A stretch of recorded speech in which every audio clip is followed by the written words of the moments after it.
Morning. Thank you. Welcome to the California Democratic Renters Council endorsement virtual meeting. We're super excited to be here with you. We have some amazing updates that are happening throughout the state. On Tenant, there's some going into to the ballot, and there's some campaigns that are building momentum. So we're super excited to provide an update and report on that. So can we begin first? Can we do roll call? Sure. I see we have 7 members of our board here. There is myself, there's Maria Perez Ruiz, our chair, Art Rodriguez, our Central Valley chair, Esther Malkin, at-large member, Igor from our Northern California chair, just joining right now, and Larry Gross, Susie Shannon, 2 more of our members at large on our board. Beautiful, thank you. So before we move to approve the agenda, I would like to see if we can make a modification to it. One of our guests, Ray Hong from Housing Now, will not be able to join us. So I would like to see if the legislative update can be moved for the secretary's report. Is there a motion? So moved. Second. Second. All those in favor? Aye. Aye. Aye. I will put the agenda in the chat. Thank you. And now do we have a motion to approve minutes? I so move. Second. Second. All right. All right, thank you. So we're going to start right away with, we're going to ask Susie to provide us an update on the Justice for Renters statewide ballot initiative. Susie? Great. Hi, everyone. So we just want to give you a quick update. So the Justice for Renters Initiative is on the November 2024 ballot, and that has qualified. So we did get enough signatures to qualify for the ballot. We have a growing coalition. We have some amazing unions that are supporting this, including Unite Here and the California Nurses Association. We have a lot of tenant, or obviously the Renters Council supports it, but also Coalition for Economic Survival, which is Larry Gross's organization, ACE, just about 40 other organizations, nonprofits, CHIRLA, which is Coalition for Humane and Immigrant Rights of Los Angeles. And so we have a number of organizations supporting it and more that will be coming in the next few weeks. This Saturday, if you're going to the convention, we are going to have a rally at 9 a.m. On rent control at Diana Love, who is our CDP officer. Our controller is going to be secretary is going to be there to speak, and Mari Perez Ruiz, who's our chair, will be there. Several of our board members, and Carolyn Fowler, who is our controller, and Christine Pelosi, who serves on the Democratic National Committee with me, some of our stakeholders, including Ernie Powell from Social Security Works, will be there representing seniors, Basil Kimbrough, who will be representing veterans. So we have a great group of folks. It'll be on the north side of the convention center, just outside at 9 a.m. on Saturday. So we hope that a lot of you can come. And a couple of weeks ago, you may have seen this made the news that we delivered 730,000 letters to the governor. 730,000, if you can imagine what that looks like on the steps of the Capitol, to the governor, And this is all voters asking the governor to support the Justice for Renters initiative or to go neutral. A little bit of a scandal there was that when two news outlets called the governor's office to ask for a quote, the governor's office referred them to Nathan Click, who is also the communications director for our opposition for Californians for Responsible Housing, sponsored by the California Apartment Association. So we do need a lot of calls to go to the governor. We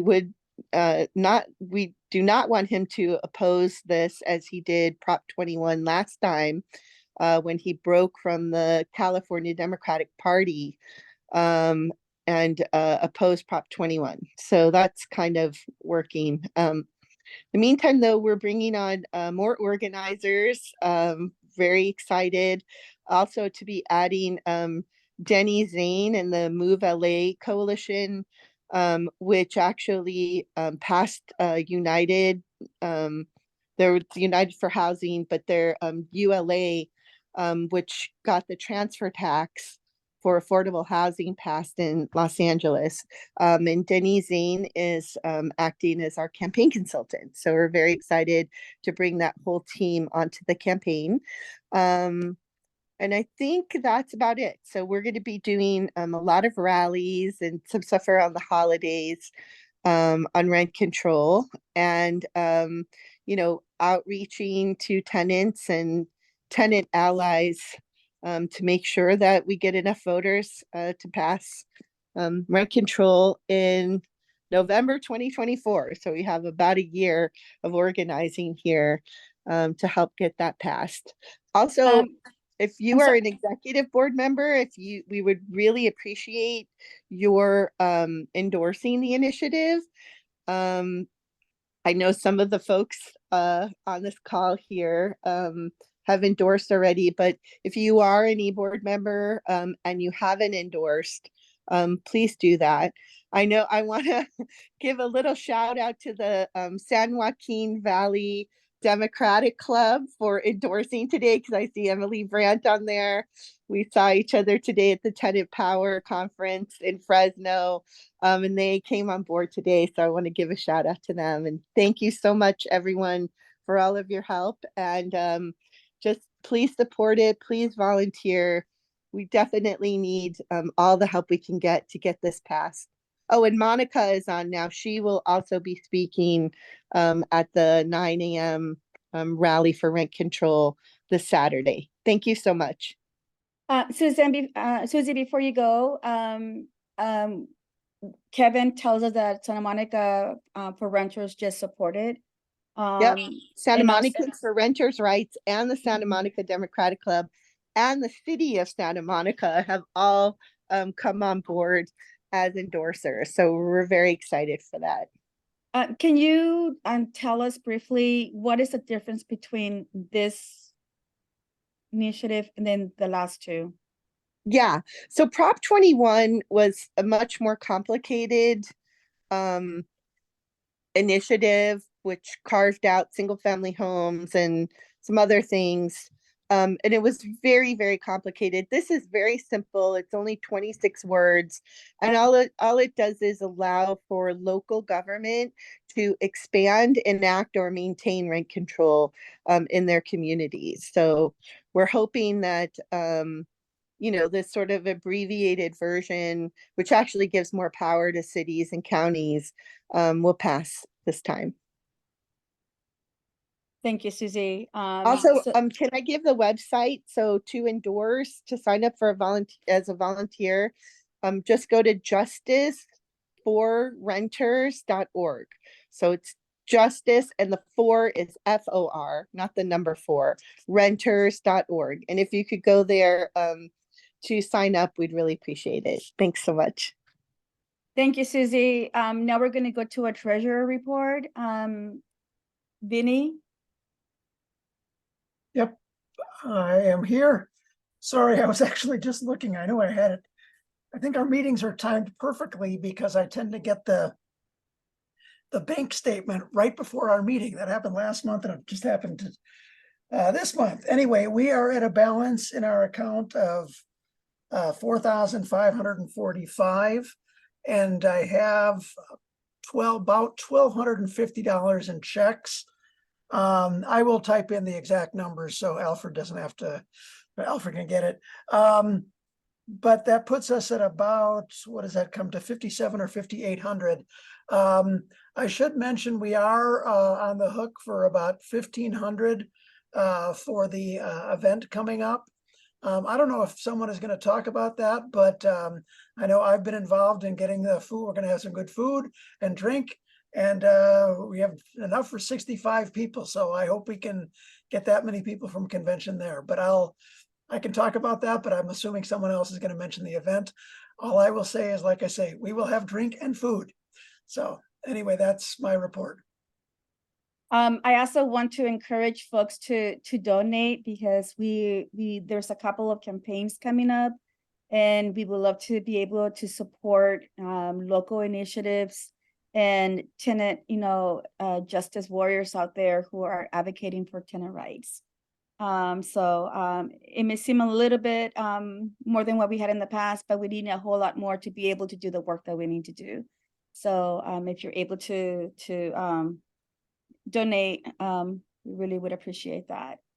So now we're going to Alfred, for our secretary report. Thank you, everyone. So once again, we are a membership organization, so please renew your membership dues. We are having another round of endorsements probably coming up after convention, as there are some additional elections where candidates have asked us for endorsements. I'll put our membership link in the chat. And as Vinny mentioned, we are having a reception at the convention in person. So this will be on Saturday afternoon, 4 to 7 p.m.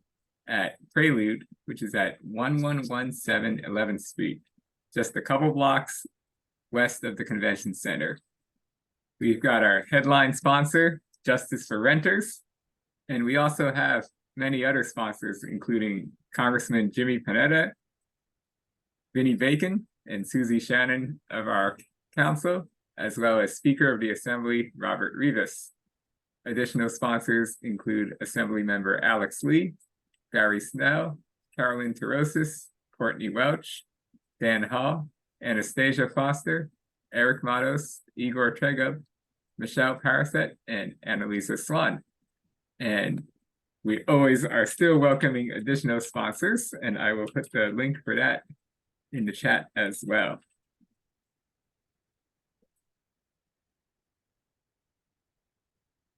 Other things going on at convention. Some of our endorsed candidates are going to be having endorsement caucuses for the California Democratic Party endorsement. These include Jackie Elward for State Senate District 3, Marisol Rubio for State Senate District 9, Nick Schultz for Assembly District 44, and Brian Calderon Tabatabai for Assembly District 48. So if you are going to be voting at convention, please vote for our endorsed candidates so that they can also earn the California Democratic Party endorsement. Thank you. Thank you, Alfred. We know how to party, so please come and join us. We actually provide a lot of information in regards to, we have tenant groups coming in and they provide real updates on what is happening on the ground. And it's a good opportunity to network with other fellow, tenant leaders and organizers. So we really want to, encourage you to come and stop by and say hi to us at the convention. So we're going to go next to the Northern Region report, and I'm going to pass it on to the Vice Chair, Igor. Great. Thank you so much, Madam Chair. We have an exciting NorCal Vice Chair update for y'all. We are running a little early, so not all speakers are here yet, but I see some. So without further ado, first item on the agenda is going to be an update on Berkeley, the Tenant Opportunity to Purchase Act, which I believe is being introduced at the council tomorrow. We have Chris Schilt on the line, and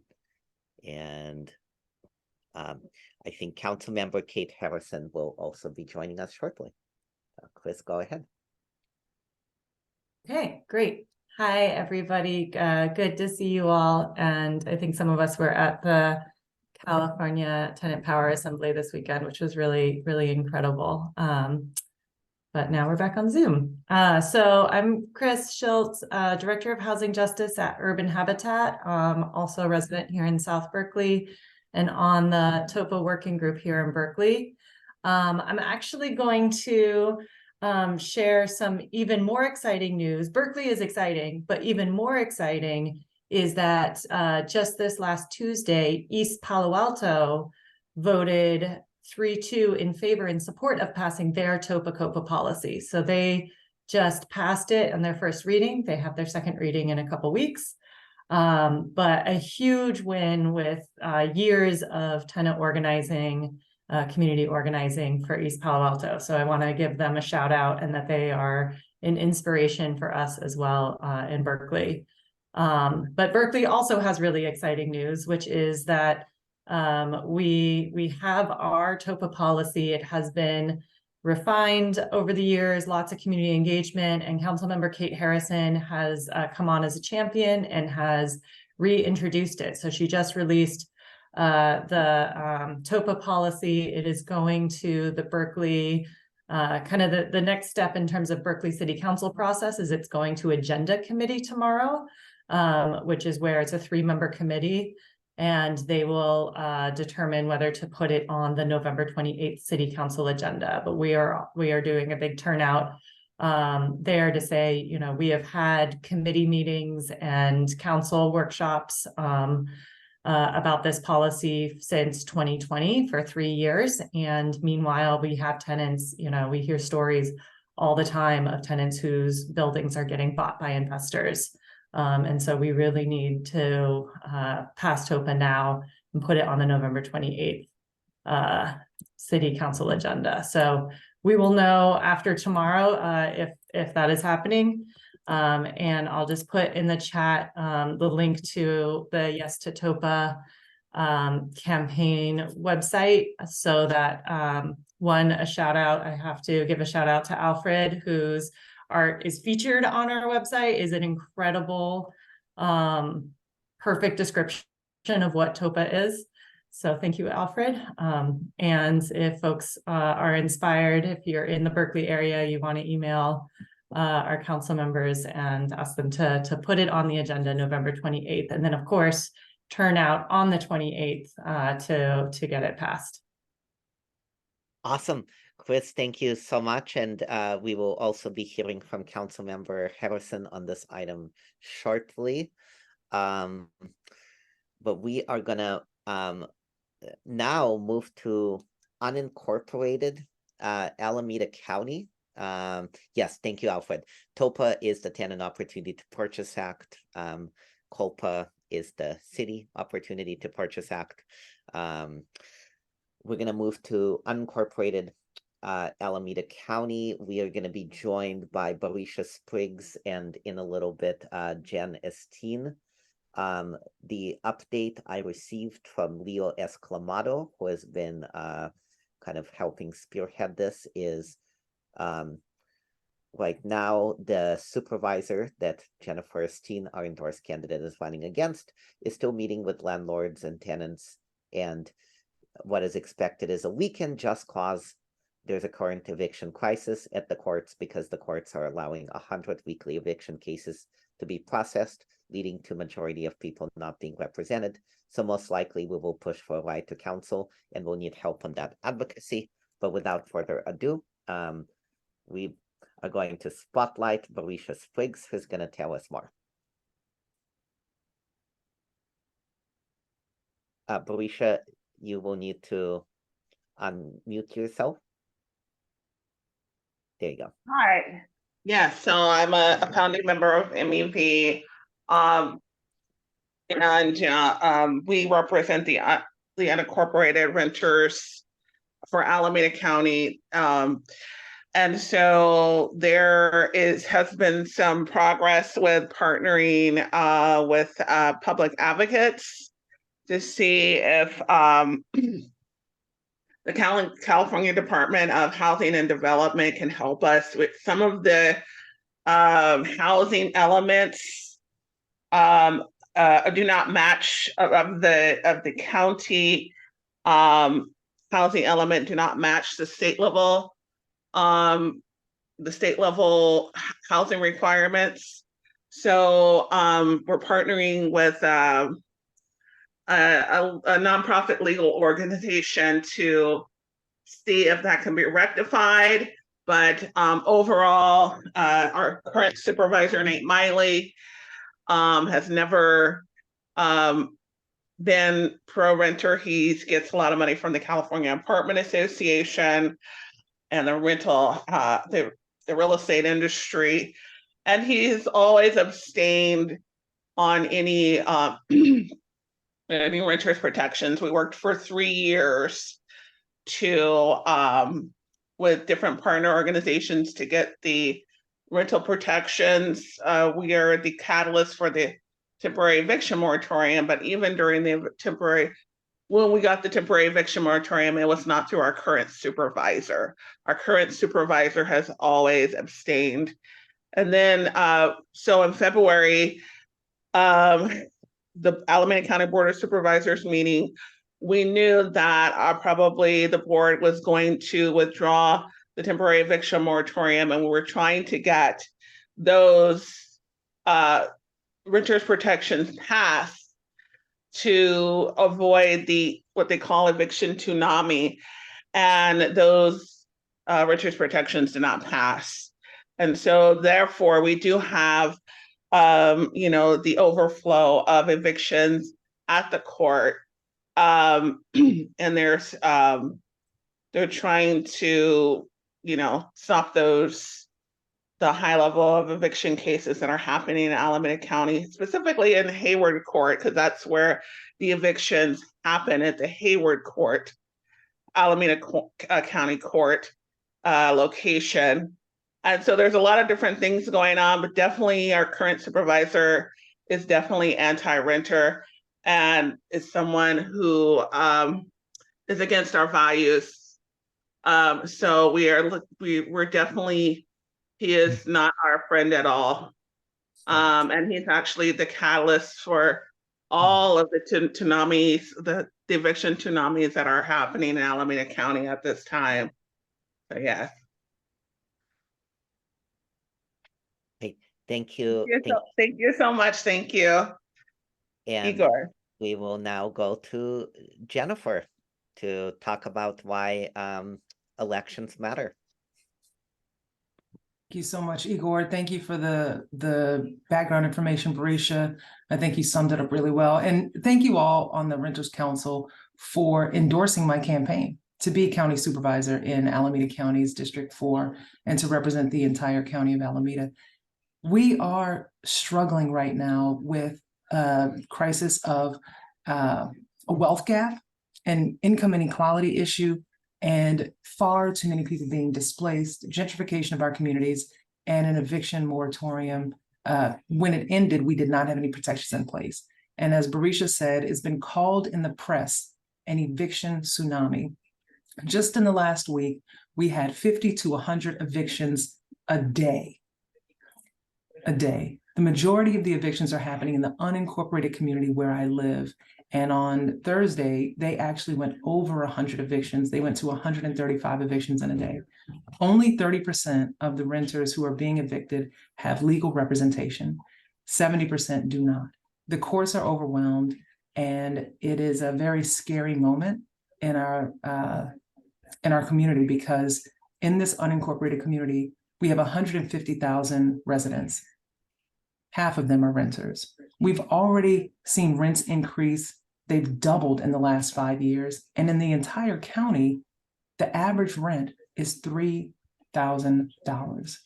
which is very expensive. The majority of the people on this Zoom, I mean, if my cost of living for my housing was $3,000, I would be struggling to make ends meet.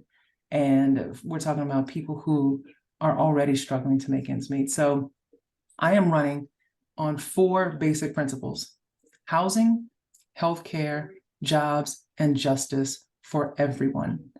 I am a psychiatric registered nurse and a public health nurse. I've been working as a psych nurse for 14 years for the Department of Public Health at San Francisco, and I serve our community as a council member in our unincorporated municipal advisory council, and also as the vice president of the board for the Alameda Health System.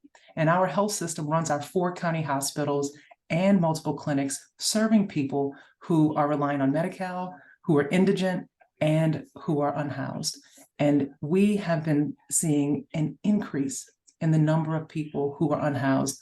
30% of the children in our public school system in Alameda County attend schools in the unincorporated community. We are overrun by the issues of poverty, and we have to have a county board of supervisors that will fund and prioritize services to help stem the tide of evictions, to help stem the tide of the need of people when they become unhoused. And it is the county's responsibility to provide our social services, to provide housing and homelessness services, and to also prioritize public health over the criminal legal system. But what we've seen instead in this county is that we spend more than anything on the criminal legal system. We're spending $1 billion of our $4 billion annual budget on the criminal legal system. 25,000 people a year are taken into our county jail, and 12,000 of them spend less than 7 days in jail. For any lawyers out there and any non-lawyers, if you're spending less than 7 days in jail, you probably did something that wasn't terrible, and you probably could have avoided going to jail in the first place if our county was funding our collaborative courts, diversion programs, violence prevention. Saving money on 12,000 jail periods in a year would save so many hundreds of millions of dollars. That is money that could easily go to fund services, programming, and housing. That is what I'm trying to bring to our county, and I would love to engage with you all more. I'll put my links in the chat. You can find me on jenniferesteen.com, on social media, Esteen4CA, and I would love to communicate with anyone if there's questions. I'm not exactly sure how the Renters Council wants to proceed, but thank you all so much for your endorsement. Thank you for believing in me, and thank you for supporting my campaign and for making Alameda County a better place by supporting my campaign. Thank you so much, Barisha and Jennifer. Jennifer, please put your contact info in the chat. Please let us know how we can support your campaign. Kick in another $27. Elections matter. And we are proud to endorse you here at the Renters Council. We do have a number of amazing speakers, so we're gonna move back to TOPA to talk about what we need to do tomorrow to make sure it moves through the council in Berkeley. We have Council Member Kate Harrison here. Kate, please go ahead. You are on mute. Oh, thank you very much, Igor. Well, I'm glad that Chris was able to give you a summary. What we need to do tomorrow at the Agenda Committee is demand that this be put to a vote by the council at the meeting on November 28th. We right now are facing a situation where this was heard multiple times in 2021, and 22 by the Land Use Committee. There was a work session before the council. I've made changes that are actually a little bit better for property owners, and I don't see any reason to go back to land use and start all over, which is, I think, going to be the tendency of the Agenda Committee. Say, well, let's have hearings all over again. I don't think we need to do that. We hear the same pretty much argument from landlords that have multiple properties across the Bay Area every time TOPA is introduced. We're not going to learn anything new from them. What we are going to learn at the council is how this policy works for Berkeley. I spent a lot of time working with the NAACP, East Bay community law center, small property owners. We've come up with a policy that I think meets our needs, make sure we don't disenfranchise small, especially African-American property owners, but also that meets the needs of tenants. So I am really looking to have all of you demand that this go directly. I'm going to say this, Pal, I don't really know if I should say it makes it better for landlords, but here are a few differences between us and East Palo Alto is the way to think about it. One is East Palo Alto exempts all properties if the owner of it lives in East Palo Alto anywhere in the city. Ours only exempts property owners of 4 or fewer units if they live in the building, if it's their building that they're living in, that property is exempt. East Palo Alto, if you live anywhere in the city, everything you own, you can own 20 buildings are all exempt. We have, we do not allow TOPA for single family homes that are the primary residence of someone. So if I go, and this is part of our rent control law, so we have to do it this way. If I go to work in Ohio for a year and I rent my house for a year, there's a sabbatical exemption in our rent control law that allows me to say, I'm coming back now and you don't have tenant rights because I told you I was only going to be gone a year or less. That same situation would apply to TOPA because that's the way the rent control law is written in Berkeley. We also have right of first refusal for properties of 5 or more units for the first 2 years in order to give us time to understand how that's going. I guess you know in TOPA, right, there's a right of first offer. At the beginning, the tenants or organizations have a right to make an offer. And then when if they're turned down and the owner goes to market, they're allowed a right of first refusal. So we're looking at doing that first for larger buildings and then turning to smaller buildings for that. So those are the changes that we made.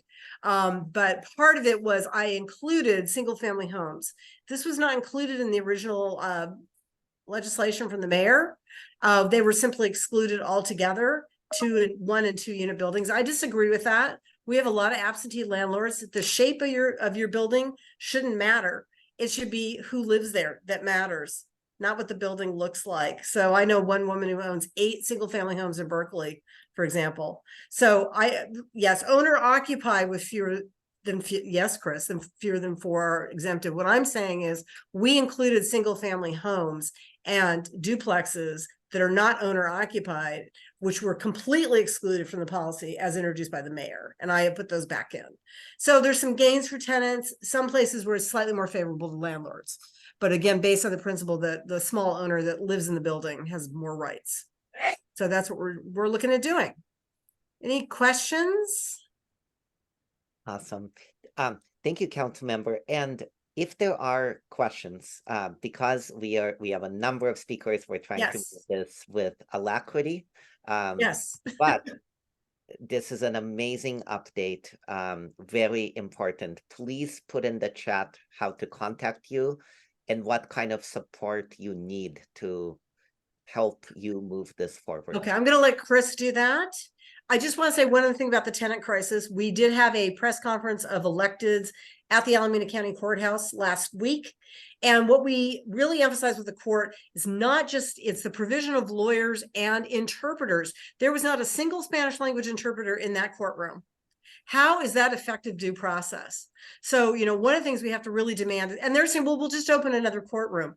That doesn't help. The lawyers cannot keep up and there are no interpreters. So without those things, people do not really effectively have due process rights. So we need them to limit the number of cases they're hearing every day. So anyway, thank you very much. And yes, I agree with Paola. That is muy horrible. And yes, this is why we need policies like TOPA, and we need elected officials that will fight for renters. So thank you, council member. We also at the Renters Council recognize that it is important to have all 3 P's of housing: production, preservation, and protection.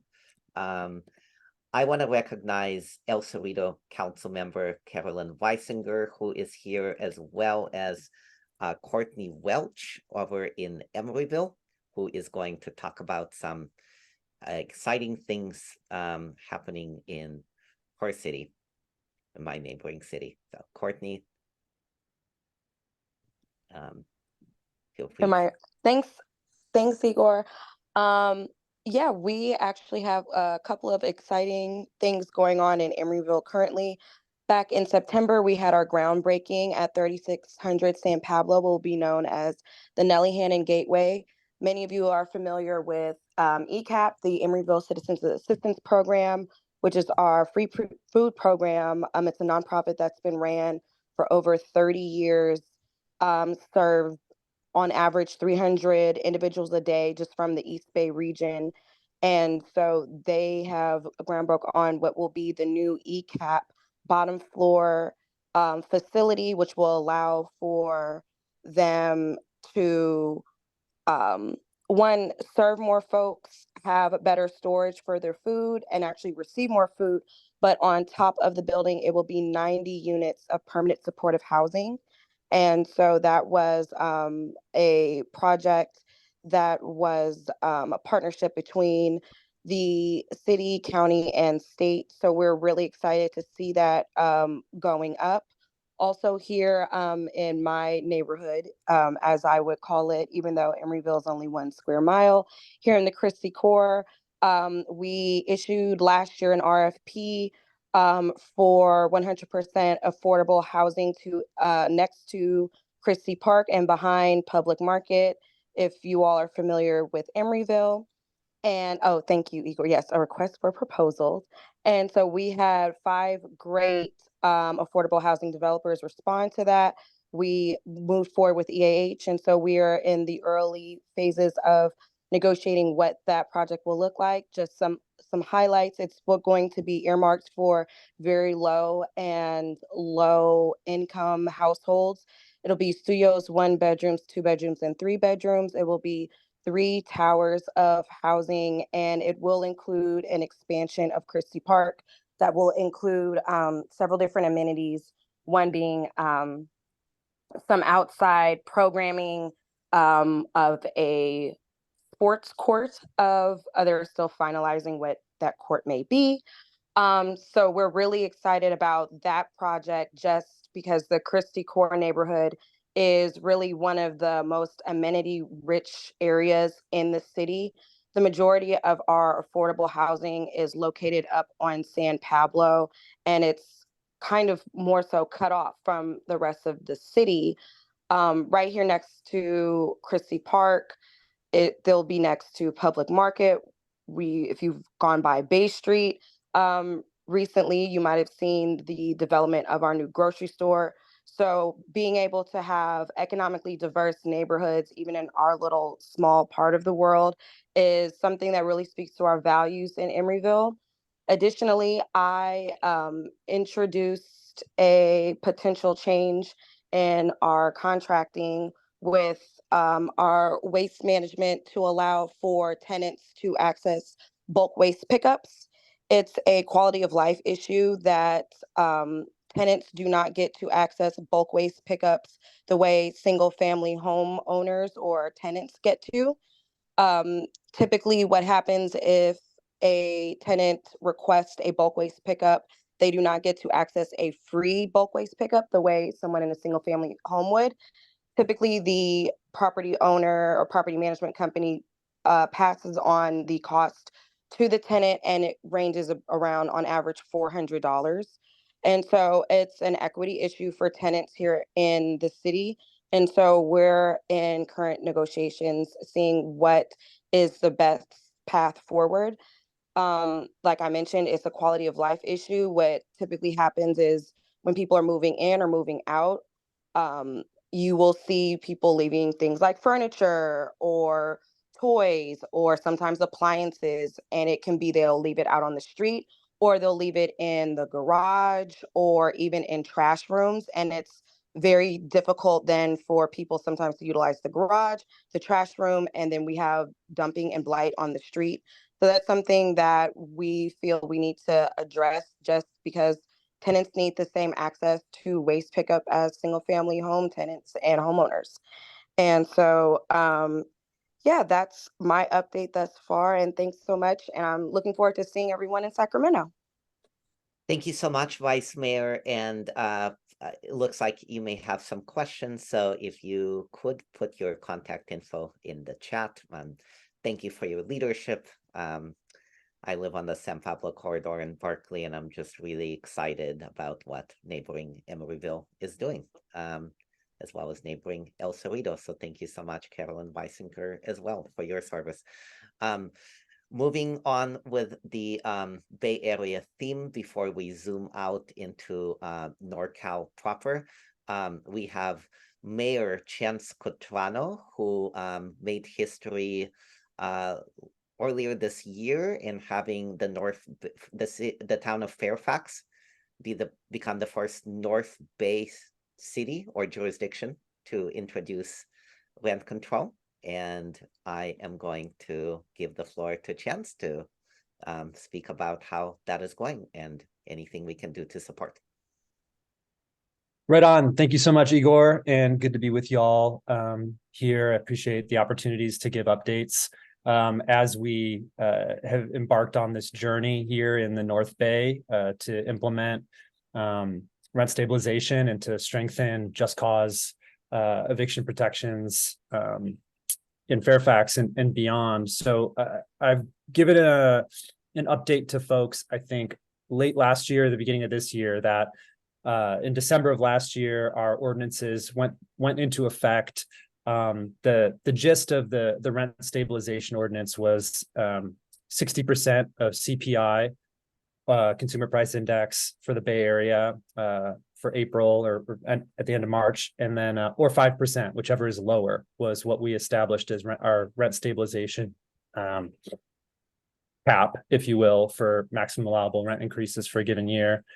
And then for just cause, it was a kind of a litany of items, everything from how do we protect teachers and folks in the classroom, as well as students K through 12th grade, during the school year, and how do we protect seniors and folks with disabilities or issues like that. So happy to share those resources. The big update is, after a wave of new passion from landlords and realtors and that whole industry that came down on Fairfax and Marin County like the most incredible weight I've experienced on council, which is, expected, but we didn't expect it to come like after the laws passed and after a failed referendum. We did additional workshops, a number of additional meetings. So we're, nearly, 2 years through the whole process. And we made some modifications to just cause. And we also changed the rent stabilization from 60% of CPI to 75% of CPI to capture some of the utility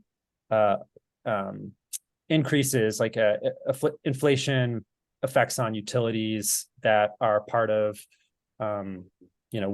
what housing providers and landlords are trying to deal with, as we have really high utility increases here in Marin County for water and energy, et cetera. So some of those changes were made in September after receiving thousands of unique comments earlier this year, taking a quick step back and reevaluating everything. But the good news is unanimously the council decided to kind of move forward with the bulk of what we were working on. And we made one other minor modification, which is to exempt JADUs, which were included in the original ordinance. But detached ADUs are still a part of it, as well as duplexes and triplexes and everything like that are a part of our ordinances. Junior accessory dwelling units, yes, thank you. And also attached ADUs are excluded, as well as rooms and homes. So that's where we're at. Those laws were passed in September and went into effect in October, the amended ordinances. We still had a citizen initiative this summer. So that's coming. We decided to put that November 2024. So that's going to be something I think y'all will want to pay attention to, because that'll affect the appetite for other communities to engage with renters in their community and landlords in their community around these sorts of ordinances.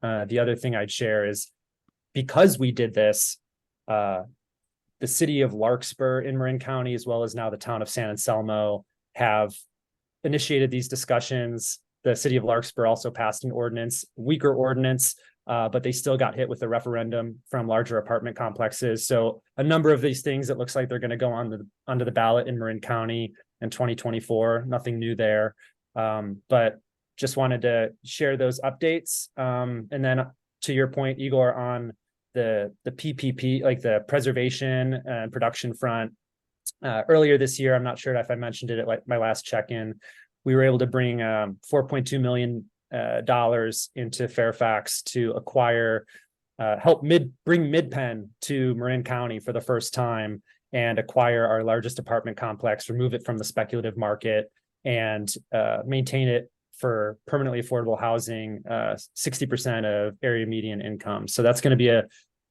huge benefit for folks for decades to come, but that's exciting. I think next step on the horizon for us is actual implementation of rent stabilization, contracting for services for hearing examiner. We're the rent board, the town council, because we're small enough that we felt like that would be a good fit for our community.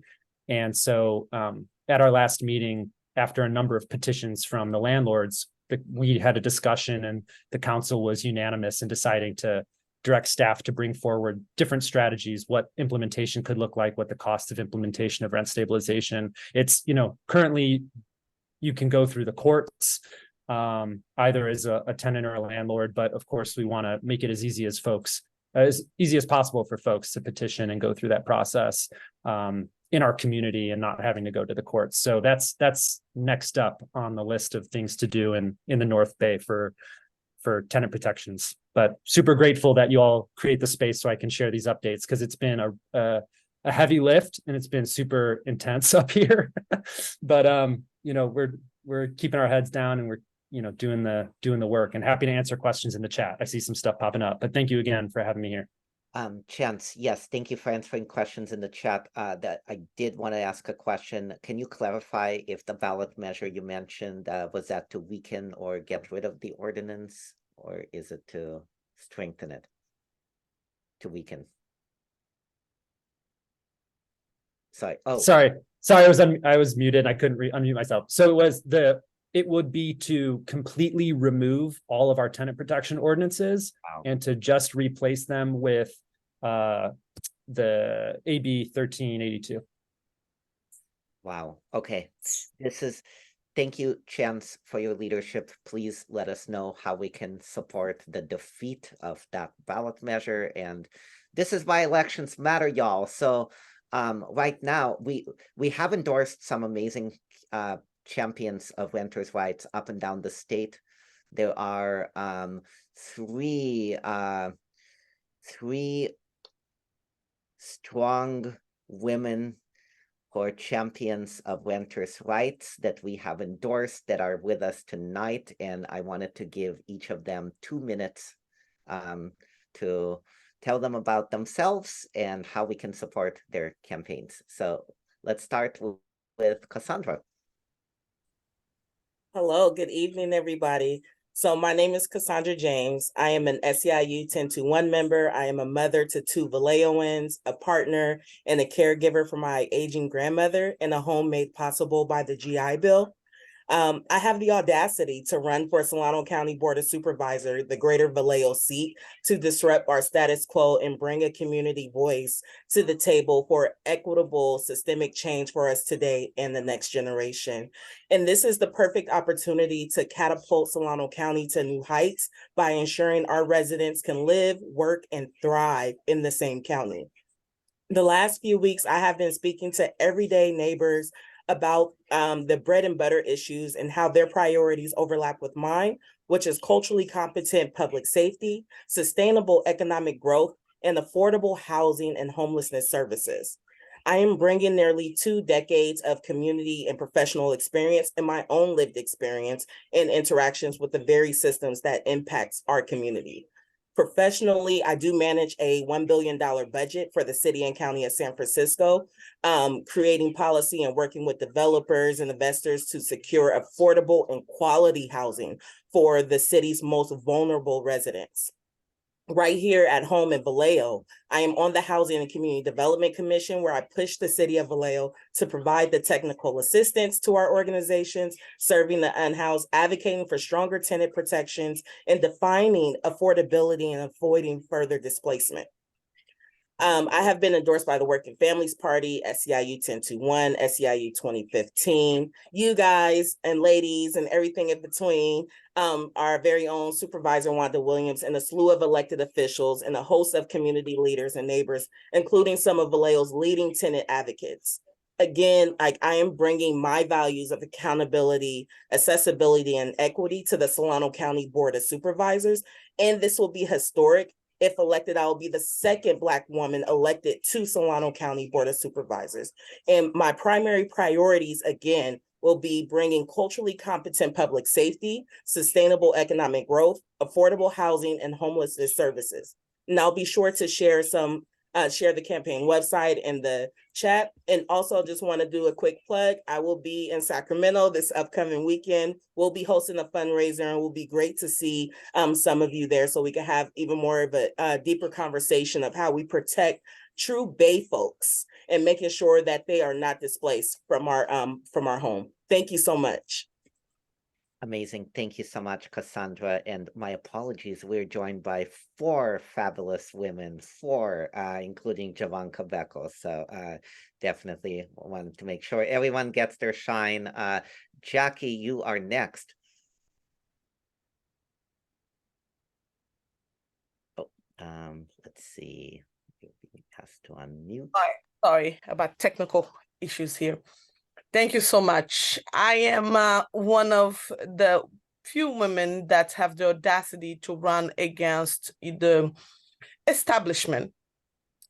I am here to bring the change, and also, as we know, this seat, Senate District 3, has been held by a Republican in a court of Democrat, and it is about time to flip that seat.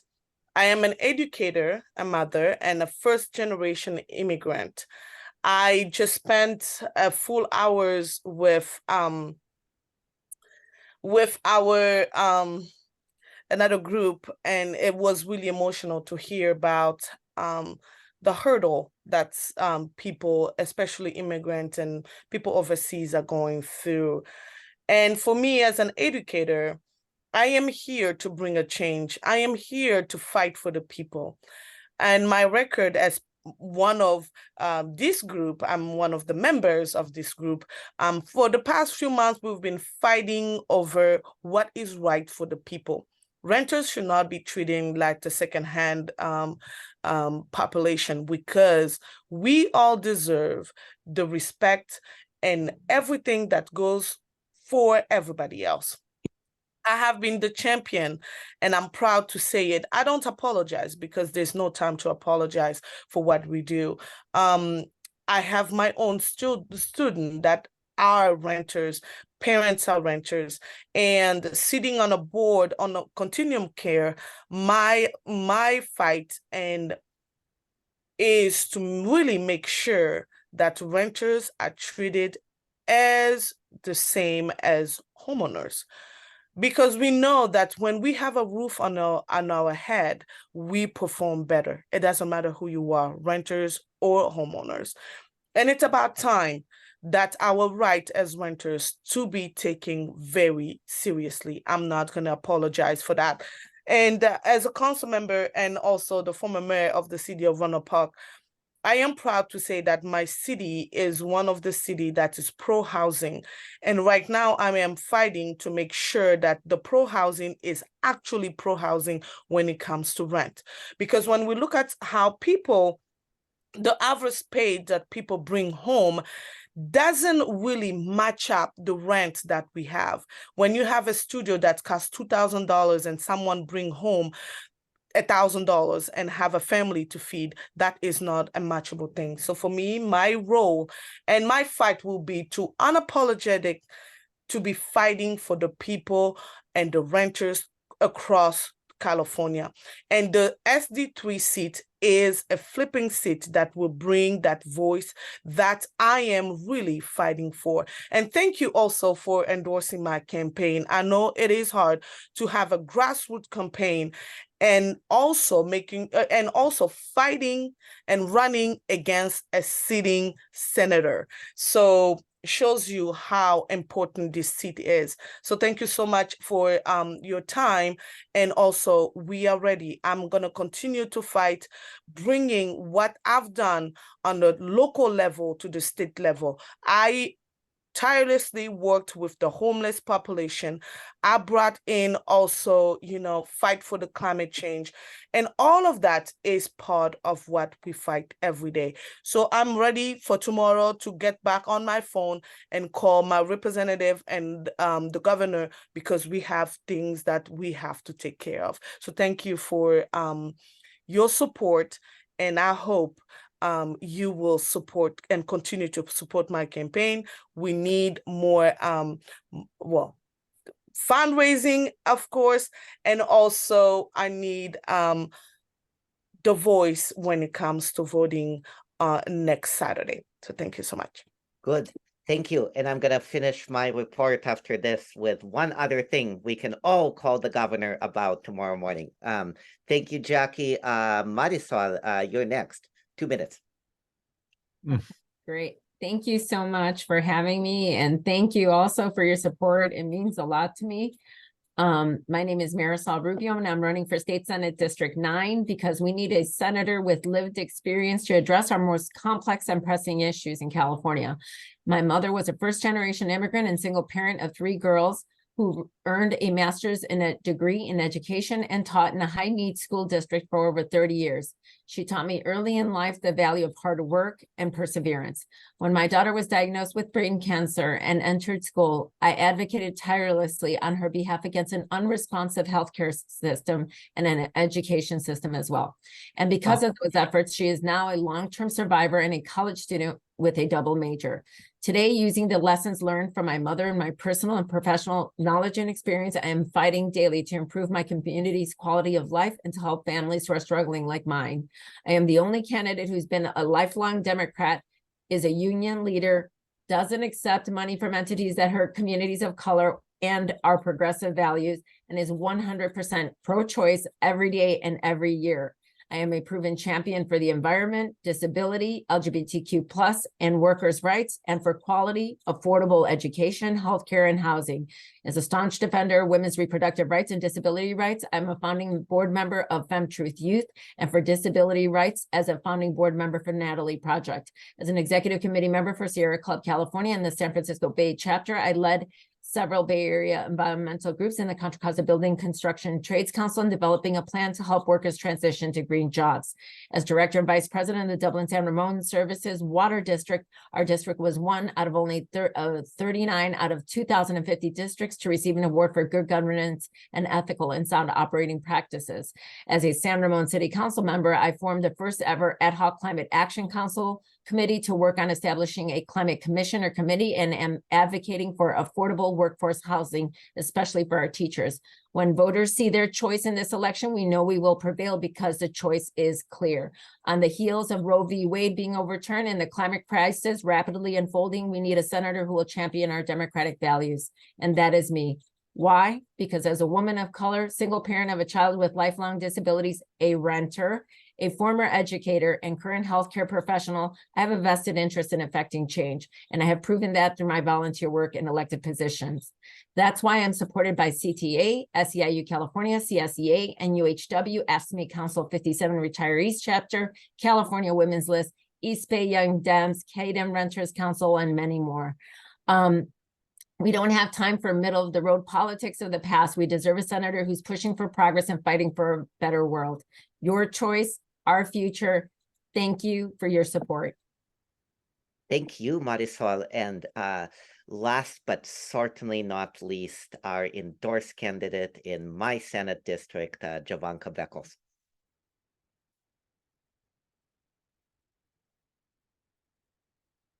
Okay, there we are. Thank you. Thank you very much, Igor. And thank you so much, fellow Democrats. You know why I know that the California Renters Council is badass? You know why I know that? Because I'm just looking at this screen right here. You've endorsed some really badass women of color, as it should be, and I appreciate it very much. Jovanka Beckles, she, her pronouns. For those of you who don't know me, I have been fighting for economic, racial, social, and environmental justice since even getting on the Richmond City Council in 2010.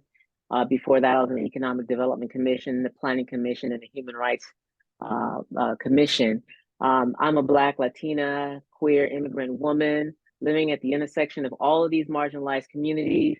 That is what has informed my decision making and the policies that I have managed to bring forward to not only the city of Richmond, the East Bay as a whole, but also to just the transit community, people who ride public transit, and as well as the workers. What I've done to improve the quality of life for the residents comes from a place of love for people, young people, the planet. Never fails. Your mother always calls you in the middle of work. Pardon me, that call. At any rate, Democrats, I really appreciate your support. The campaign is going well. One of the things that I will be fighting for as a fearless servant, as I have when I was on the Richmond City Council, bringing national recognition to the city of Richmond for banning the box for formerly incarcerated individuals, for raising the minimum wage. We were one of the first two to really set that movement off in California to raise the minimum wage, and also to bring about the first rent control policy in 30 years. To also now, as an AC Transit member, being the reason that AC Transit has gotten one of the most prestigious public transit award in the country, in the world. We got that award based on my work with the community of bringing about appreciation pay for the workers, PPE during the pandemic, and this is all during the pandemic, as well as safety barriers. All of those three things is what got us that award. And I'm really proud to say that all of those three things are what I brought forward. So this is who I am. This is how I will fight. I always fight for what's right. I stood up against Chevron, fighting for environmental protections in Richmond, sued them and beat them, and used that money to create college scholarships for Richmond seniors. This is what we can do when we have people like me who are 100% corporate free. And I'm actually very proud to say that I am the only corporate free candidate in this race. I've got receipts. Not only am I the only corporate free candidate in this race, I am actually the most viable candidate in this race, having received the most votes of any of the candidates within the last 5 years. So Democrats, I'm really looking forward to working to bring about rent control in the state of California, as we did in Richmond. That's why I'm endorsed by the Berkeley Tenants Union. That's why I'm endorsed by the you all, of course. And then, of course, ACE. ACE has been fighting tirelessly and boldly to help renters stay in their homes.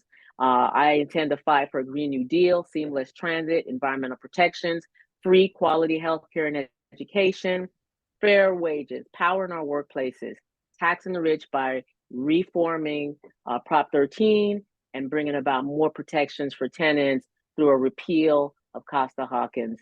I also believe that workers should be able to have paid time off during strikes, free early childhood, and of course, women's reproductive rights. I thank you so much for trusting in me as the voters have trusted in me, having won 3 elections. And I am really happy and proud to say, y'all, we are going to win, because we are going to out-organize our opponents, and we're going to have a seat at the table, because as you know, if you're not at the table, you're on the menu, right? So let's take a seat at the table. It's our turn. Oh, thank you so much. Wow, we are just so fortunate to have you all wanting to represent us. Igor, I'm sorry. Is it okay if I put my information in the chat because Please- as you know, we're trying to raise Yes, please put it in $1,000 the by chat. tomorrow, y'all. Help Please. us out. We need it. All right, there we go. Let me do Yeah. that. Appreciate it. Excellent. I wanted to recognize President Cheryl Sudduth is here. She's the president of the West County Wastewater District, champion of renters' rights, as is CDP Secretary, Ms. Diana Love. And my last announcement, and I am just going to put it in the chat, but we have been on the front lines of fighting to protect solar for renters. Because what the California Public Utilities Commission is proposing is discriminatory towards renters. And they, 2 days ago, issued another decision, hoping that we would not be paying attention, but we are paying attention. It's just as bad as the previous proposal. It now includes some tenants, but excludes other tenants.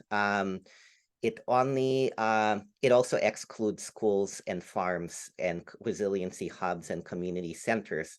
So what we're asking you to do by tomorrow at noon, because that's when the California Public Utilities Commission is going to be having another closed door meeting to deliberate how they can get votes for this piece of crap proposal, is to flood the governor's office and flood the Public Utilities Commission with calls and emails. And to do that, I put information in the chat.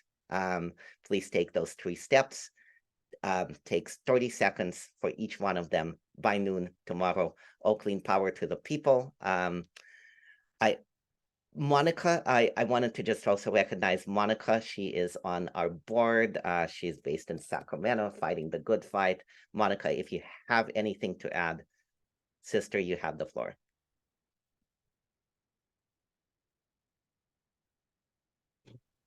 Hi, sorry, it wasn't letting me unmute for some reason. I don't really have much. We're not like there's not much going on right now in Sacramento since our city council and board of supervisors kind of suck. The best thing I can say is that I think on Tuesday, so we have a city council member, Sean Lololi, who's a landlord, but he also owns a several grocery stores, and they've been raided by the FBI. And so there's a big coalition going up asking for him. There's been a lot of different controversies against him, to be honest with you. We don't know if he actually lives in his district or even in Sacramento County. He's gotten in numerous fights with the press, but he's a landlord, and he's been harassing and evicting tenants. And so a lot of, there's a big coalition of people going to city council on Tuesday asking for him to resign. But besides that, there's not much updates on any of the work in terms of policies that we're pushing over here. Thank you so much, Monica, for fighting the good fight. Let us know how we can support. And back to, I think the Central Valley Vice Chair.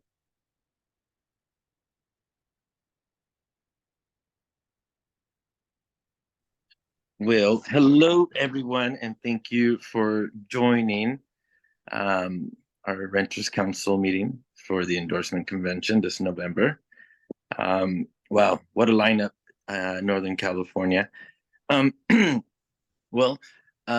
was good seeing Susie and Mari and several others this weekend at the Renters Power Assembly in Fresno that we had here in the Central Valley. Just to say that Justice for Renters campaign has kicked off and was really present and received a lot of support. I do have a speaker today who's just been amazing, and I do want to do a little bit of a backstory on this. In the city of Delano, community activists and tenant groups have been pushing for a couple of years now for rent control in the city of Delano. As you know, it's the mecca for farm worker justice. Cesar Chavez, Dolores Huerta, Larry Leong started there, and we have a high population of farm workers today. Unfortunately, we hit a road with Delano City Council when one of our previously endorsed council member, and I'll say it, Sal Solorio, turned their back on renters. And fortunately for the Renters Council, we are on top of it and issued our first rescinding of an endorsement, holding our electeds accountable to promises made to this council. But in true light, Councilwoman Veronica Vazquez stayed true to her promise and has championed tenant issues there, which leads to this Kern County Supervisor's race that is headed by Veronica, and her opposition is going to be Sal Solorio, the one that turned her back on renters. And so I do want to say that we're proud to have endorsed Veronica. We're proud to have her as a tenant champion in the Valley and in Delano, and soon to be, God willing, county supervisor in Kern. And I'll briefly hand it over to Veronica for her to say a few words here. Okay, thank you, Art. Thank you everyone for having me here today. I'm not gonna lie to you. Hearing everyone from the Bay Area, I am a bit jealous because I went to school in the Bay Area. I got my bachelor's at Cal State East Bay with human development, minor to women's studies and political science. And then I got my master's from Cal State East Bay for social work. And I say the reason that I'm jealous is because being back in the Central Valley, and I've been here since 07, born and raised in the city of Delano, but there's a big but. It's very conservative still. And I remind people, even though the city of Delano, we are the landmark, we paved the way for the United Farm Workers, for whatever reason, our city council always seems to be pretty conservative. And it's just so backwards of what it should be like. And before I get into my city, my Board of Supervisor race, I do want to give an update in regards to the city of Delano. We were supposed to do a bid for an RFP so that we can see how much it would cost to implement rent control. But recently, and this is fresh off the press recently, maybe a week ago or two, the attorney got fired, and now we're going through the process of hiring a new attorney. And one of the main questions for the two city council people who are landlords is they want to know about rent control. So it's going to be an uphill battle and a fight in regards to moving forward with the city of Delano. And don't get me wrong, I'm not afraid of a fight. I'm used to it already. My grandparents actually did the fundraising for the United Farm Workers. So I grew up at the 40 acres. They did the big parties, the big dances. That's how people were able to go, to Canada, to overseas throughout the United States, so that they could boycott for years and years and years, was because my grandparents did the fundraising. So I'm well aware of a fight, and it doesn't happen right away, and it does take time. With that being said, I was also union president for SEIU 521, Kern County Employees, one of the larger unions here in Kern County. I served 2 terms, and I didn't run for a 3rd term because I got on the Delano City Council. And that I'm running for the Board of Supervisor because that's where I would say my most experience is at. I'm currently a social worker for Kern County with Child Protective Services. I've been working there, like I said, since 2007 when I moved back home. And the reason I decided to run for Board of Supervisors because last term, the person that I was supporting didn't win. And it's an opportunity for somebody to get in there that's going to be knowledgeable of the area and the needs of the community. The area that I'm running for is rural areas. And then you have a one portion of the city of Bakersfield, 4 zip codes where you have rich people. And then it's all with these small towns. And that wasn't by accident, because that area votes 90%. And then you have these rural areas who are usually displeased by who's running and just don't have the motivation to vote. And that's where I come in, and that's my campaign. It's very grassroots. The other reason I'm jealous of my Bay Area folks is because it sounds like your union's on top of things and are endorsing and taking care of business. And even though I come from labor, our CLC hasn't endorsed, my union hasn't endorsed.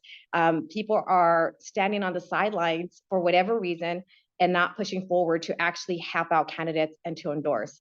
And yeah, I am the best candidate for many reasons, aside from being a union president, born and raised in labor, as a county employee. I have a track record of being voted in. For the city of Delano, my first time running, I had the most votes. The person I ran against, that's number 2, it took him 10 years to get on the city council, and I beat him. I've been an ADEM and on the Central Committee. And the people that I'm running against, the 2 other Democrats, I beat them in other races. And actually, Sal Salora Reese, I was his mentor. And he actually did turn his back on me. And I don't publicly talk about that a lot, but your group knows firsthand how things happen and what happened. So I feel comfortable saying it in this space. But now he has got overly confident that he feels that he could run for such a seat, and he doesn't have experience with the county at all. And I live and breathe county business. I know the rural areas. And what is true to my heart is knowing the resources that are not there. Working for CPS, when families get their kids taken away and they don't have the resources, these are court-ordered resources, and we're setting families up for failure. So when it comes down to what do I want to do, I want to make sure that we have the necessary resources in these rural areas so that these families actually can have preventative services and not get children taken away. Housing, the city of Delano, we have the most expensive homes for sale and the most expensive rent, but yet our population is majority minimum wage, farm workers, non-union jobs. And it shouldn't be that way. And I'm not going to say just high jobs, union jobs. I mean, I have a union job, but at the end of the day, I also know that we have a higher turnover rate because we're just meeting the threshold over the minimum wage. So we actually have county employees, the resources that they're giving to the community, they are also utilizing those resources. So I'm looking for union jobs that pay well on top of that. So those are the type of things that I'm fighting for. And I see firsthand every day the struggles that people have because of the job that I do. You have people that live in a household of generations. You have great grandma to grandmother to mom to the kids, all in one household because people cannot afford the price to live here in the city of Delano. And you very folks are thinking, well, you know, it costs more there, but you guys make a lot more than we do here locally. We are literally still on minimum wage. And people, you know, just seeing when the floods happen, you know, any little thing, people are living paycheck to paycheck. So those are the type of things that are true to my heart that I want to work for here, you know, for this Kern County seat. And I appreciate the endorsement and I appreciate the help. And thank you for the endorsement. Like I said, right now here in Central Valley, for whatever reason, people aren't willing to have candidates and are not willing to step up. And this is one of the most important seats. When I win, I will be the first Latina. I will be the first one from the city of Delano, the non-Caucasian person in this seat, the first labor person. I would be the most friendliest labor person on the council, on the board of supervisors. Right now on the Delano City Council, I'm the most labor person. I already had unions tell me that they're up for renegotiations and they're thanking me because last time for negotiations, I'm the one that gave them the idea to talk to all their elected officials and talk to them one-on-one on the needs that they have for their contract. The reason I know that because I was on my bargaining team. I know what it is to ask for the ask and negotiate and the budget. And that's the other thing I look at the budget. Right now, our budget for Board of Supervisors, 50% goes to our sheriffs. Any of you familiar with Donnie Youngblood and the series that came out in regards to the most deadly sheriffs, but yet they get half of the budget here in Kern County. Those are the type of things that I want to stop. And I want to get a coalition, or there is a coalition, but adding more to the coalition to make those changes that are needed for our community, because a lot of disservice is happening here locally. And I think the spotlight needs to be more on us and we need more help and assistance out here. So thank you for having me here today. Thank you, Councilwoman Vazquez. So, and a good segue to this is that the coalition for, let's see, fair rents for working class Delano will be doing a ballot initiative and we'll start collecting signatures soon in the city of Delano, and we do expect it to win. I also been working closely with, and I want to recognize the chair of the Children's Caucus is here today, Sarah Roos, and I think she has an update. I think our Southern California report will allow for that. In the meantime, I do want to turn it over to our Central Coast board member, Esther. Are you still on? I know that she had to jump off soon. Is she still here? Hey, Yep. Esther. Hi, everybody. Nice to see you all. I don't have a speaker, so I'll just go through my list of things that are going on here in my region, starting with I'm very excited that I was able to lock in Speaker Rivas's support officially for renters. I think that's a big deal, given that he comes from our area and it's such a small area, to have him in the second most powerful position in the state. So I'm hoping that we can make some headway with his office. I also wanted to mention the city of Monterey has 4 sites that are going to be 100% affordable housing that they are going to be building in partnership with MidPen. And we have a water problem, but one of them already has water and it's already gotten through an RFP and it's well on its way. It's going to add something like 50 something units, all 100% affordable, which is really exciting for us. The city of Monterey is also making a lot of really good commitments with our newest mayor, starting with he has created a dedicated renter assistance program that the budget is allowing for. And we have passed our rental registry. The ordinance was read this week after 4 updates and lots of complaining. But we have a supermajority on our council, which we hope to retain next year, that we can continue doing this kind of really important work. He is also one of the few and increasing number of elected officials and nonprofit providers that I have gotten to repeatedly connect publicly the connection between homelessness and high rents. We just opened one of the first women's and families homeless shelters here in downtown Monterey. And in his speech, he spoke about how renters are the ones that become homeless. And it's important for pretty much all of the homeless nonprofits to make that connection publicly, because it is the way that we can prevent more homelessness. So the other thing that we have going on here is that the city of Salinas, who was the first one to pass a rental registry, has instructed their staff, their council has instructed staff to move on putting together a presentation on rent stabilization. And this is a big deal because the city of Salinas was the first one to do a rental registry. Monterey followed, and now we have another city of Seaside that's going to be looking into a rental registry. So we expect that when Salinas does the rent stabilization, dropping that 10% annual max to somewhere between 3 and 5, that the rest of the cities that have been following their leaders will hopefully adopt the same thing. And lastly, I want to mention that I've also been working with our Monterey One Water Utilities Company on creating programs to help low income. And they did create one that is for very low income, following the lines of what, HUD and CALAM say, are the category of people that need help with their utilities, but they are taking it a step further after, we've worked on some other, opportunities, because they found that there weren't that many low income people that were taking advantage of it.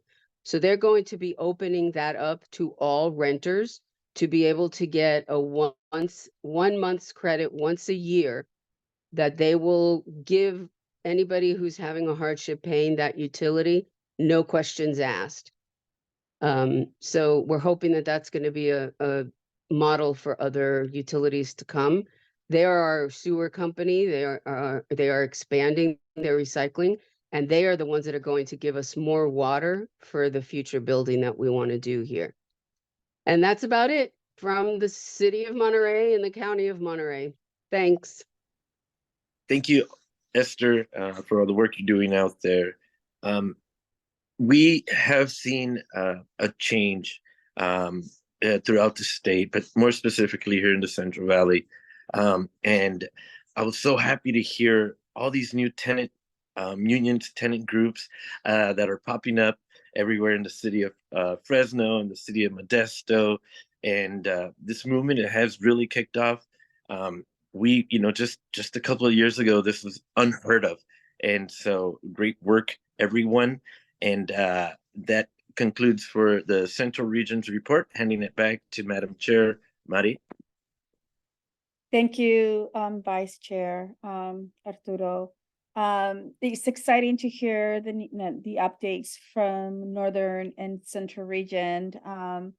I just wanted to be mindful of time. It's 8:55 and we still have Southern Region update. And I was wondering if we need to make a motion to extend our meeting. Motion to extend till 9:15. Is there a second? Second. All those in favor? Aye. Motion passes. Thank you. So I'm gonna so one of the things that as the email that went out, our vice chair for Southern California has resigned. So there's a vacancy position right now.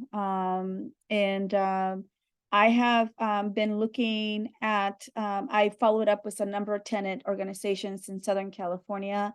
Housing Now is one of them, Francisco, and I was provided with a number of folks that are strong tenant advocates, organizers. And so I reached out. According to our bylaws, as I'm able to, as a chair, able to appoint until we meet for a convening. Given that nobody has signed up to, and that we're still in the process of that. I'm hopeful that by the next time we convene, we would have a Southern Vice Chair to join us. But in the absence of one, I made an ask of Susie Shannon to provide a Southern Region update.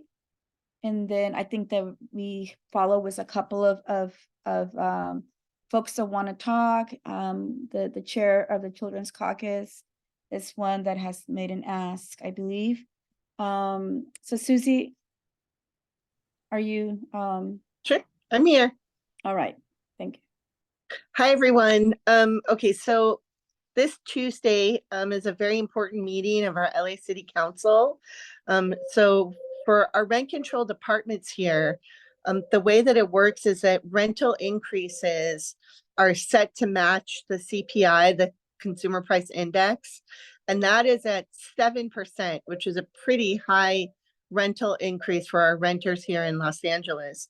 So Hugo Soto Martinez, who is an organizer from Unite Here, who became a city council member, has put in a motion to lower that 7% increase set at CPI to 4%. Or no, actually, is it 3 or 4%, Larry?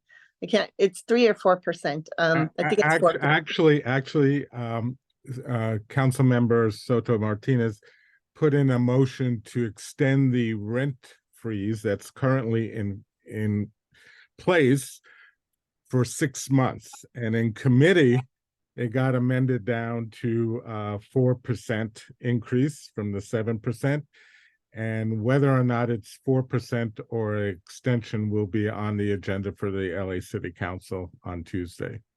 Great. And so it's very, very important that if you live in Los Angeles, that you attend this meeting on Tuesday, which is at 10 a.m. at City Hall, or please, if you can't make it, call your council member and ask them to support Hugo Soto Martinez's motion, or at the very least, the 4% increase as opposed to the 7% increase. And now I'm going to kick it to Larry, who's going to give an update on some other things that are happening here.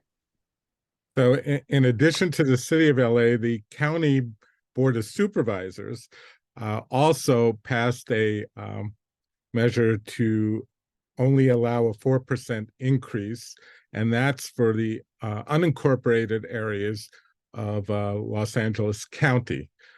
So that was put forth by Supervisor Lindsay Horvitz, who was a West Hollywood City Council member prior to being elected and is a strong advocate of renters' rights and is a member of my organization, Coalition for Economic Survival.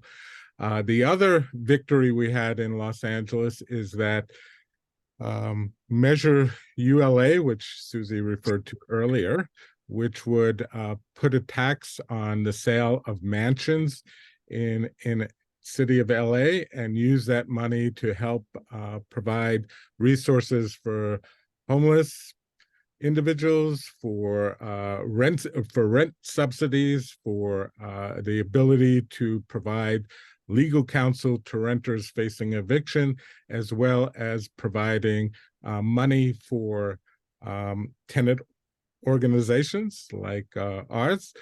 That was being challenged. It passed the city last election, and the apartment association filed a lawsuit against it. Well, that lawsuit has been thrown out of court, major victory, so Measure ULA can go ahead. The last item I want to talk about is that because the state legislature has failed to address and amend a state law that allows landlords to evict tenants and go out of the rental business, the LA Superior Court will rule on a legal proceeding after the first of the year that could depending upon how they rule, could exacerbate the displacement and the loss of rent-controlled affordable units and gentrification throughout the state, not just in Los Angeles. And that has to do with a case where last May, all the tenants in a complex of 712-unit rent-controlled complex in West LA received Ellis Act evictions, the tenants living at Barrington Plaza. And those evictions were not for the landlord to go out of the rental business, as the Ellis Act says, but to merely renovate the complex, kick all the tenants out, and jack up the rents. If this eviction go through, it'll be the largest evictions in the city of Los Angeles since Chavez Ravine, and it will clearly be the largest Ellis evictions in the state. Los Angeles is already being hit hard by the Ellis Act. We put out a map quarterly that indicates where the Ellis Act evictions are taking place. We've done that with the help of the Eviction Mapping Project, who does the maps for us. And so in Los Angeles, since 2001, we have lost over 30,000 units of rent-controlled housing due to the Ellis Act. And for decades, we've been trying to knock that out, amend it, or eliminate it, just as we have with the Costa-Hawkins Act.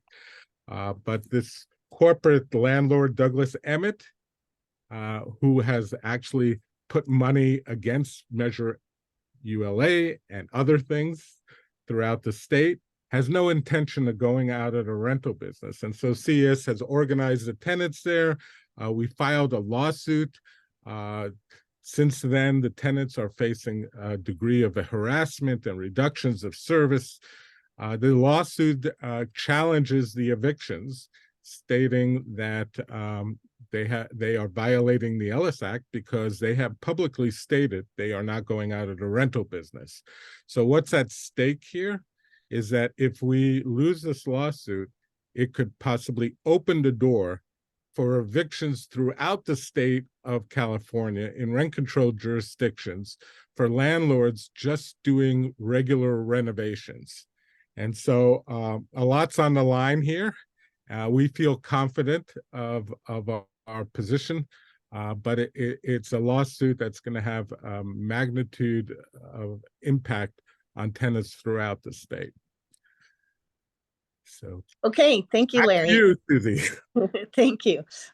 We want to let everyone know too that there is a Don't Sign the Petition campaign for the Patient Protection Act of 2024. And this is actually an initiative that's being circulated for petition signatures to put an initiative on the November 2024 ballot, which will prevent the largest funder for repealing Costa-Hawkins initiatives, AHF, from ever putting these initiatives on the ballot, but also supporting ballot initiatives for local communities.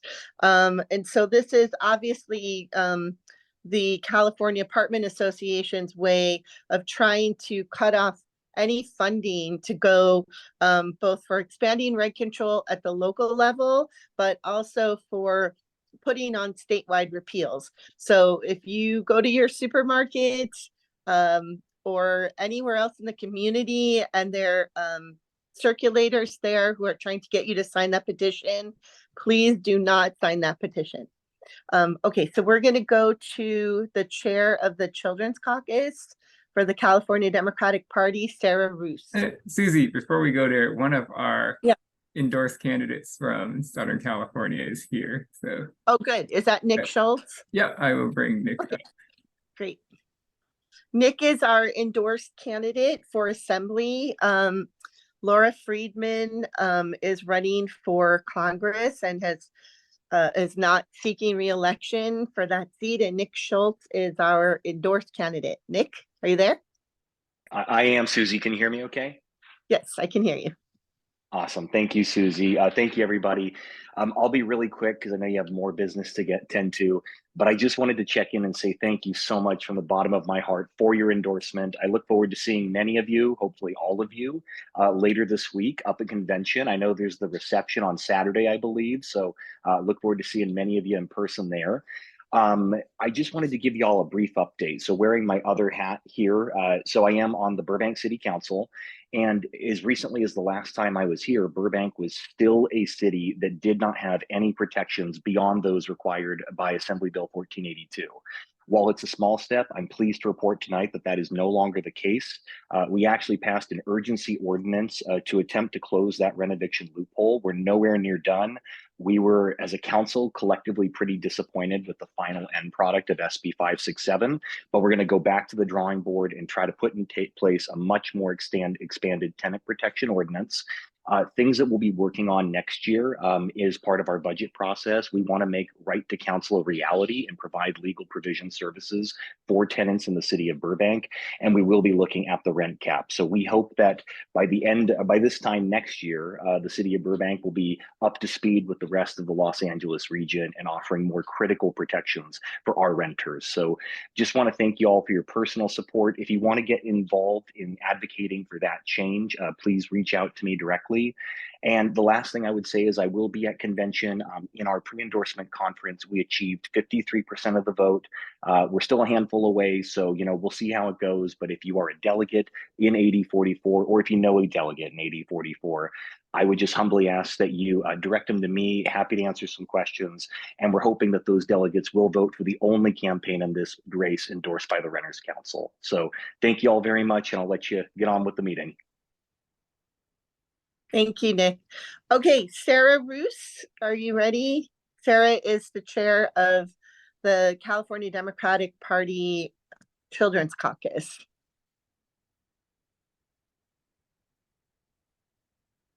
I really appreciate this. Give me a half a second to find what I need and rearrange some screens.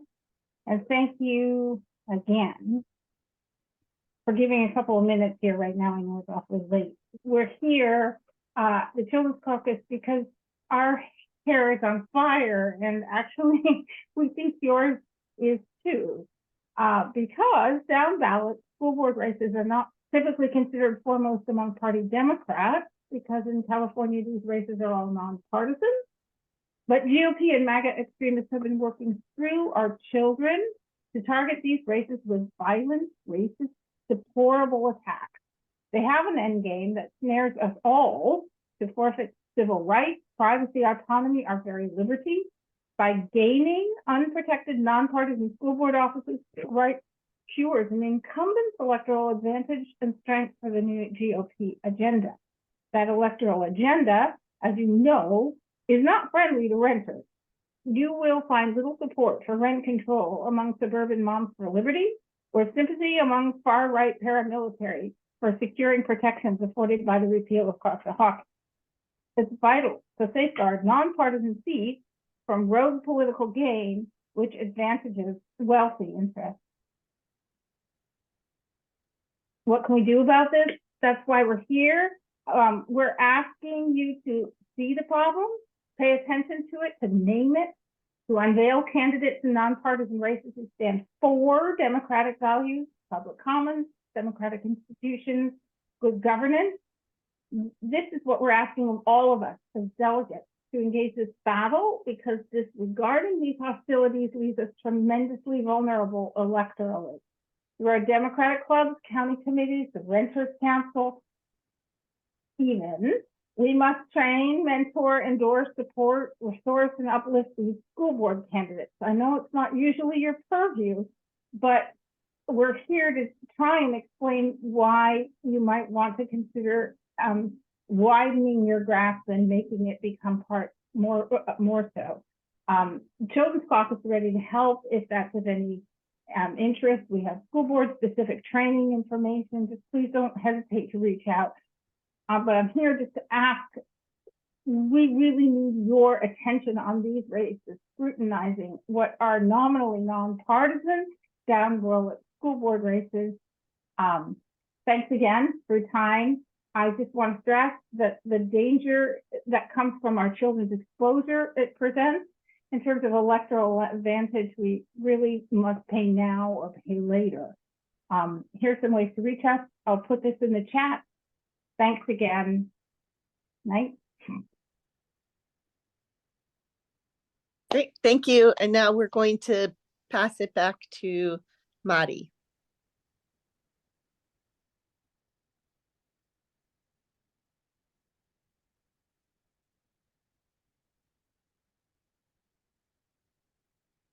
Mari, are you there?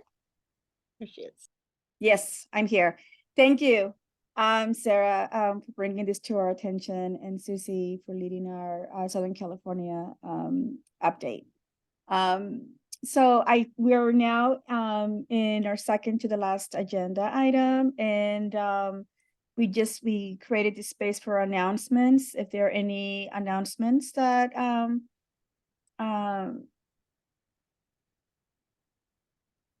anything that is okay. Matthew, I cannot hear you. Can you unmute, please? Thank you so much. I'm here with Rose Penelope Yee for Congress, and she's actually here now. So I had asked Alfred if we could speak for just a second. That would be all right. Thank you so much. You have us a minute. We're almost done with our meeting. It's Rose Penelope Yee. If you could unmute her. Thank you. Hi, everyone. Rose Penelope Yee, running for Congress, California's 1st District. I'm running a populist campaign. I love what Larry has in his background about economic, social, and racial justice. I would love to add to that environmental justice as well. I am running a progressive campaign, and I will seek to uphold tenants' rights. I believe housing is a human right, and I would love to meet you at the endorsement convention, and also, if it's still possible, get the Rentals Council endorsement. Thank you so much, Mary. Thank you. And we're definitely going to be doing a round of endorsements, a second round. So we'll make sure to provide you with our application. And then we also have, who was the next person? Rachel? We have Ray up next. Ray? Hi, everybody. Ray Vanderwerf. My pronouns are they, them, and hey, Mari. Hi. I know I look a little different, but I used to be very active, and I'm glad to see that this organization is going strong and getting so much support throughout the state. So I'm here because I am a state scientist. I am the VP of the California Association of Professional Scientists, and we have been bargaining for over 3 years with the state to try to get equity between us and other workers who do the same kind of work we do. And we are having a rally on Saturday. I'm about to send the information, put the flyer into the chat. We'd love to have your guys' support. This is would be the first time our union has striked pretty much since I've been alive, and first time the union has voted to go to strike and has called for a strike next week before the convention. Will be 3 days. So if you live in Sacramento or nearby, and we'll have strikes all over the state, please come out and support us if you can. This is about equity. We have so many people who are here and all over the state who can't even buy a home, who are scientists, who have professional degrees, and we should be treating our technical staff better. And we should be able to have housing. We should be able to be affordable, everything like that. And these are things that we all fight for. We protect. These are the people checking our food. These are people checking. I do water rights. I'm looking at making sure that our water is safe. People aren't stealing it. People aren't misusing it. There are people who are making sure that we have safe air to breathe. There's just so many important jobs that people, I think, forget about. And I really hope that we can get you guys' support. We are newer to going on strike. So our strike fund, if you can give, please, it would really be great so that we can support those who will need it. And we would just love to have any of your support. I'm gonna put the flyer in there. I'm gonna let it go after that. Thank you, Mari, and everyone for giving me a chance to speak. Thank you, Ray. Appreciate you. It's 9:16. So we have two other people who want to speak.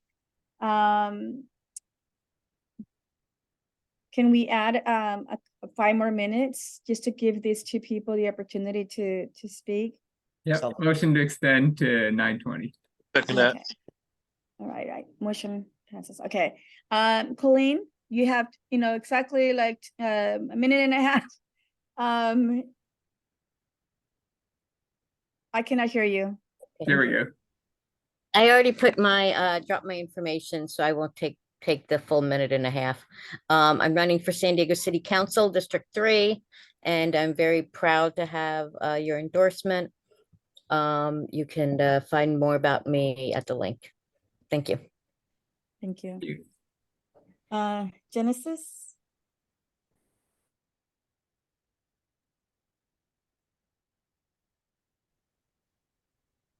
Thank you. Sorry, I know it's a late night. I just appreciate the opportunity to speak. My name is Genesis Coronado. I am a candidate running for Assembly District 52. I know the Renters Council did not endorse anyone in my race, but I did want to take a moment to say hello. Just talk a little bit about myself, my background. I'm a longtime resident of East Los Angeles. I've lived in this district for over 20 years. And I grew up in public subsidized housing. And I think one of those experiences of me growing up in public subsidized housing is why I'm really trying to be an advocate for ensuring that we have rent that is capped at 30% and truly affordable for folks to stay. I live in a community that is a majority renter community. It's an unincorporated community. We don't have a representation at the local level. And so it really, I'm looking to be that fighter and progressive fearless voice in Sacramento that will truly put people's first livelihoods. And that is one, first and foremost, ensuring that they have a roof over their heads, that they have a quality living conditions. So I hope that I hope to see you all in Sacramento. Get to meet you in person. I'll definitely swing by the reception, and I'll be there for the rally as well. Thank you all. Have a good night. Thank you.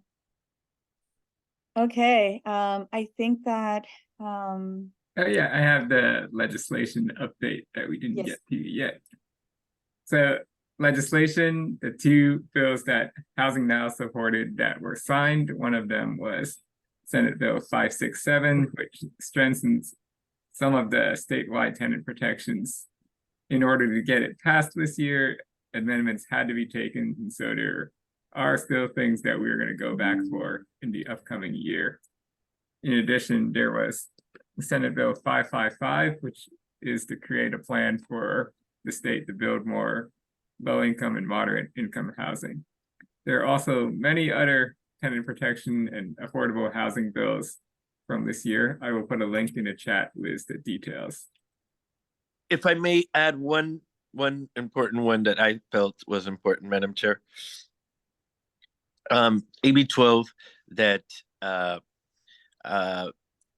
it's, for a lot of us working paycheck to paycheck, we can't afford first, last, and a down payment. And this bill, what it does, it prevents them from charging you the 3 months of upfront rent, allowing many families to get into rental units.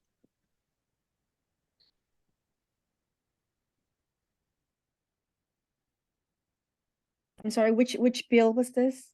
That was AB. AB 12. Okay. Thank you. Alfred? Oh, that was all. Yeah. That was all? Okay. It's 9:19.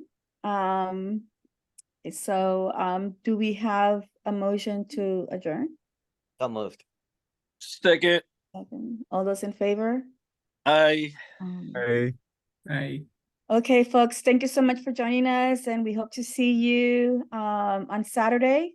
And then also there's a press conference early in the morning for Justice for Renters. Hope to see you there as well. Thank you. Bye, everyone.